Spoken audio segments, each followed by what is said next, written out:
Hi hello friends super കൺപണി സീരിയലിൻ്റെ promo റിവ്യൂയിലേക്ക് എല്ലാ കൂട്ടുകാർക്കും സ്വാഗതം. അങ്ങനെ തന്നെ പിന്നീട് ബലരാമനും അതുപോലെ ഭാഗ്യശ്രീ എല്ലാവരും തന്നെ ആ ന്യൂസ് കേൾക്കാട്ടോ ചെയ്യുന്നത്. കാരണം കൺമണിയെ അറസ്റ്റ് ചെയ്ത് കൊണ്ടുപോയി കള്ളക്കേസിൽ എന്ന രീതിയിലൊക്കെ അവളെല്ലാവരെയും പറ്റിക്ക് ആണെന്നുള്ള രീതിയിൽ. അപ്പോഴത്തേനും ബലരാമനും അതുപോലെ ഭാഗ്യശ്രീക്കും കാര്യങ്ങൾ മനസ്സിലായി. ഏട്ടാ, ഇത് 100% തെറ്റായ കാര്യങ്ങളാണ്. കൺമണി ഒരിക്കലും തന്നെ ആരെയും ചതിക്കില്ല, അവൾ നല്ലവളാണെന്ന് പറയുന്നു. അങ്ങനെയാണെങ്കിൽ മോളെ അവളെ രക്ഷിക്കണം, പാവം അവളെ രക്ഷിക്കാൻ ആരും ഉണ്ടാവില്ല. ഇപ്പോൾ കൃഷിൻ്റെ വീട്ടുകാരും എല്ലാവരും അവളെ നേർക്ക് തിരിഞ്ഞിട്ടുണ്ടാവും. ആ സമയത്ത് നീ തന്നെ വേണം അവളെ രക്ഷിക്കാൻ. എത്രയും പെട്ടെന്ന് പോ മോളെ.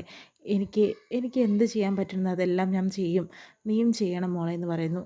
എന്തായാലും ഞാൻ പോവുകയാണ് ഏട്ടാ സ്റ്റേഷനിലേക്ക് എന്ന് പറഞ്ഞ് ഭാഗ്യശ്രീ കൺമണിയെ രക്ഷിക്കാനായിട്ട് പോകുന്നു കേട്ടോ.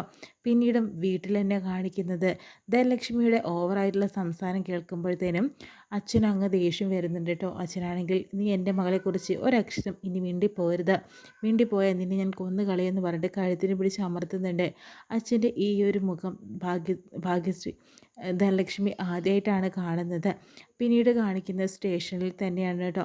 കൺമണി പറയുന്നുണ്ട്, നിനക്ക് ഇത്ര ധൈര്യമുണ്ടോ എന്നെ അറസ്റ്റ് ചെയ്ത് കൊണ്ടുവരാനായിട്ട്? കാരണം കള്ളക്കേസിൽ കുടുക്കി നീയും അവനെ എന്നെ പെടുത്തിയല്ലേ. ഇവിടുന്ന് സുഖമായിട്ട് ഈ കൺമണി ഇറങ്ങിപ്പോകണം നിനക്ക് കാണുമോ എന്ന രീതിയിൽ അനിരുദ്ധനോട് നമ്മുടെ കൺമണി വാശി കാണിക്കുകയാട്ടോ ചെയ്യുന്നത്. ആ സമയത്ത് കൃഷും അതുപോലെ തന്നെ കൃപയൊക്കെ അവിടെ എത്തുന്നുണ്ട്. അങ്ങനെ അനിരുദ്ധനുമായിട്ട് ഒരു വാക്ക് തർക്കവും കയ്യേറ്റങ്ങളൊക്കെ ഉണ്ടാവുന്നുണ്ട് കേട്ടോ.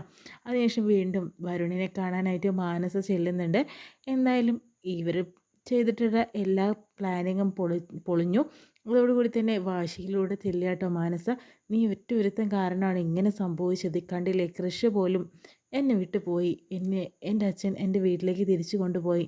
ഇനി ഞാൻ എന്താ ചെയ്യേണ്ടതെന്ന് പറയാം. വരുണിൻ്റെ മുഖത്ത് അടിക്കുന്നുണ്ട് കേട്ടോ മാനസ. കാരണം വരുണിനെ കിട്ടും വേണം. കാരണം വരുണ് കുറച്ച് ഓവറായി സംസാരിച്ചു എന്ന നിലയിൽ ഇപ്പം എനിക്ക് കൃഷിനെയും നഷ്ടപ്പെട്ടു. ഇപ്പം നിനക്ക് കൺമണിയെ കിട്ടുമല്ലോ, ഇപ്പം എൻ്റെ കൃഷി എനിക്ക് പോയില്ലേ എന്ന രീതിയിലൊക്കെ പറഞ്ഞിട്ട് വാശി കാണിക്കാട്ടോ ചെയ്യുന്നത്. എന്തായാലും കൺമണിയും അതുപോലെ മാനസയും അതുപോലെ വരുണും കാണിച്ചതിന് അവർക്ക് തന്നെ തക്ക ശിക്ഷ കിട്ടാനായിട്ട് പോവാട്ടോ. ഇത്രയും കാണിച്ചുകൊണ്ടാണ് ഇന്നത്തെ പ്രൊമോ കഴിയുന്നത്. എപ്പിസോഡ് വിശേഷമായിട്ട്